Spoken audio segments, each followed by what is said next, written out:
Welcome back नाज़रीन। Programme के इस हिस्से में हम जिक्र करेंगे जो इस वक्त सैलाबी सूरत हाल है पंजाब में। खैबर पख्तूनख्वा में पिछले दिनों में हमने देखा बारिशें और जो ग्लेशियर मेल्ट था उसकी वजह से कितना नुकसान हुआ पंजाब में। मगर इस वक्त जो सूरत हाल है वो ज़्यादातर जो भारत की तरफ से पानी छोड़ा गया है, जिसकी वजह से दरियाए रावी, चनाब और सतलुज में एक गैर मामूली सैलाबी सूरत हाल है। और उसकी वजह से कुछ लग यूं ही रहा है कि पूरे पंजाब में ही एक इमरजेंसी की सिचुएशन है। जो सैलाबी पानी है वो इस वक्त सियालकोट और वज़ीराबाद के शहरी इलाकों में और गुजरात और संब्रयाल के देहाती इलाकों में पहुंच गया है। इसके साथ साथ ये भी बताया जा रहा है कि जो जितने इस वक्त हम कह सकते हैं कि सेंट्रल पंजाब के मेजर इलाके हैं, लाहौर, कसूर, सियालकोट, फैसलाबाद, नारोवाल, यहाँ फ़ौज तैनात कर दी गई है। अब दरियाए चनाब पर जो हेड खानकी है उधर तारीख़ में कहा जा रहा है कि पहली मरतबा 10 लाख से भी ज़्यादा क्यूसेक पानी गुजर रहा है, जबकि उसकी गुंजाइश जो है वो 8 लाख क्यूसेक की है। और इसीलिए ये भी कहा जा रहा है कि हेड कादराबाद के ऊपर जो बंद है उसको उड़ा दिया गया है क्योंकि पानी का फ़्लो इतना ज़्यादा है। लाहौर के करीब जो शादरा बराज है उसकी गुंजाइश जो है वो 2.5 लाख क्यूसेक है और वहाँ से इस वक्त तक अंदाज़न 2 लाख क्यूसेक के करीब पानी वहाँ से सोच रहे हैं कि गुजरेगा। पूरी हुकूमत ही इसमें मसरूफ़ नज़र आ रही है। आज प्रेस कॉन्फ्रेंस भी की। प्रेस कॉन्फ्रेंस में DG ISPR भी थे, चेयरमैन NDMA और वज़ीर इत्तलात, तीनों की तरफ से हुई। उन्होंने भी ये सारी तफसील बयान की। साथ में जो चेयरमैन NDMA हैं उन्होंने कहा, ये भी बताया कि अगले 2 रोज़ में लाहौर, सियालकोट, गुजरावाला इन इलाकों में बारिश भी एक्सपेक्टेड है। सियालकोट में तो पिछले दिनों में हमने देखा कि 24 घंटे बारिश भी हुई है। DG ISPR ने भी ये बताया कि फील्ड मार्शल जो है उन्होंने हिदायत दी है कि तमाम मुतासरा जो इलाके हैं वहाँ रेस्क्यू सरगर्मियों के लिए फ़ौज जो है वो काम कर रही है। वज़ीर आज़म साहब ने भी हंगामी इजलास बुलाया है इस सारे मामले पे। और जो आज नेशनल असेंबली की भी कमेटी की मीटिंग हुई है वहाँ भी बहुत बात हुई है इस सारे मामले को लेके, जबकि फाइनेंस मिनिस्टर ने भी आज एक तकरीर में जिक्र किया कि शायद पाकिस्तान का जो सबसे बड़ा चैलेंज है इस वक्त वो मौसमियाती तब्दीली ही है।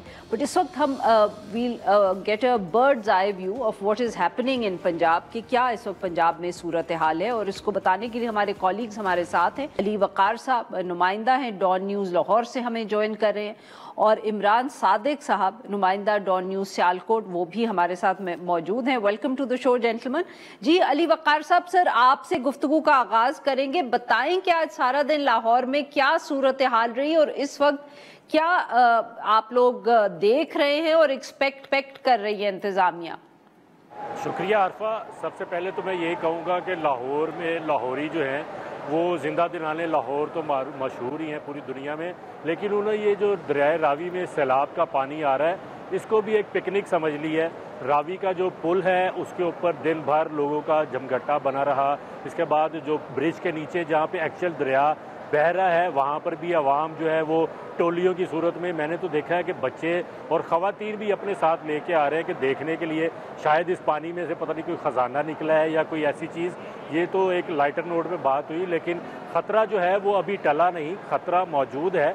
दरियाए रावी में जो पानी का बहाव है इस वक्त जब मैं आपसे बात कर रहा हूँ तकरीबन 80,000 क्यूसिक से ऊपर पानी यहाँ से गुजर रहा है। ये पानी कितना होता है उसका अंदाज़ा आप इससे लगा सकती हैं कि जो वाटर एक्सपर्ट हैं वो बताते हैं कि जब किसी एक मुकाम से 28 लीटर से ज़्यादा पानी 1 सेकंड में गुजर जाए तो वो 1 क्यूसिक पानी उसको कहा जाता है। तो आप अंदाज़ा लगाएं कि अगर 80,000 क्यूसिक पानी अभी गुजर रहा है और 1.5 लाख क्यूसिक तक का पानी का खदशा है कि वो दरियाए रावी शादरा के मुकाम से आज रात को 12 बजे के करीब गुजर सकता है। लेकिन इसमें जो पॉजिटिव पॉइंट ये है कि जस्सर के मुकाम से जब भारत से पाकिस्तान में पानी दाखिल होता है दरियाए रावी में, वहाँ पर 2.5 लाख क्यूसिक पानी जो पहले इब्तदाई तौर पर आया था अब वो 2 लाख क्यूसिक के करीब पहुँच चुका है। इसका मतलब कि पानी का फ़्लो जो है वो कम हुआ है, पानी गिरना शुरू हुआ है। तो यहाँ पर भी लाहौर शादरा के मुकाम पर भी तवक्का की जा रही है कि पानी की जो है वो 1.5 लाख क्यूसिक तक पहुँचेगा। और इसकी जो कैपेसिटी है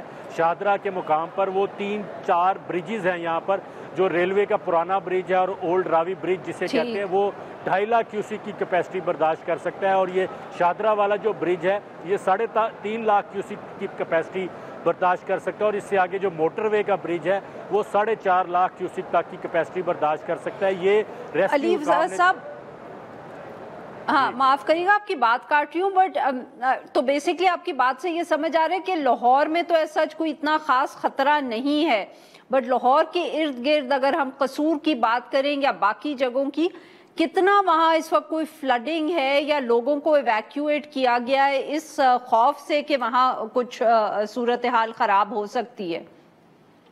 सतलुज में और दरियाए चनाब में इस वक्त जो है वो बड़ा सैलाब मौजूद है। एनडीएमए ने आपके नॉलेज में भी होगा, अलर्ट भी किया है कि अगले 12 से जो 24 घंटे हैं वो इंतहाई ऊंचे दर्जे का सैलाब हो सकता है। क्योंकि हमने देखा है कि हेड कादराबाद जो है वो आपने भी जैसे जिक्र किया कि वहाँ पर जो मंडी बहाउद्दीन वाली साइड पर जो बेड था, बंद था, उसको ब्रीच किया गया है। वो इसी खतरे के पेश नज़र कि वहाँ पर जो हेड कादराबाद था उसकी कैपेसिटी थी 8 लाख क्यूसिक पानी को बर्दाश्त करने की, लेकिन वहाँ पर 9.5 लाख क्यूसिक का पानी का फ्लो जो था वो रिकॉर्ड हुआ, जिसकी वजह से उन्होंने उस बंद को जो है वो ब्रीच किया और पानी का जो बहाव है और उसका रुख उसको मोड़ा है, ताकि जो हमारा एसेट है, ये जो बिराज है हेड कादराबाद का, उसको प्रोटेक्ट किया जा सके। इस पर जो हमारी जो चेयरमैन है काबीना कमेटी बजाय प्रोविंशियल डिज़ास्टर मैनेजमेंट, वो सूबाई वजीर भी हैं ख्वाजा सलमान रफ़ीक, उन्होंने भी यही कहा कि मकसद उसका सिर्फ यही था कि हम अपने एसेट को महफूज करें, क्योंकि ये 15 से 20 किलोमीटर का जो एरिया है वहाँ से दरिया का जो पानी बह कर वापस दरिया में चला जाएगा। तो रावी में शादरा पर जो एज सच अभी इतना हाई अलर्ट नहीं है कि आपको यहाँ पर कोई पॉइंट। बिल्कुल ठीक जी नाजरीन, यहाँ पे लेते हैं हम एक छोटी सी ब्रेक।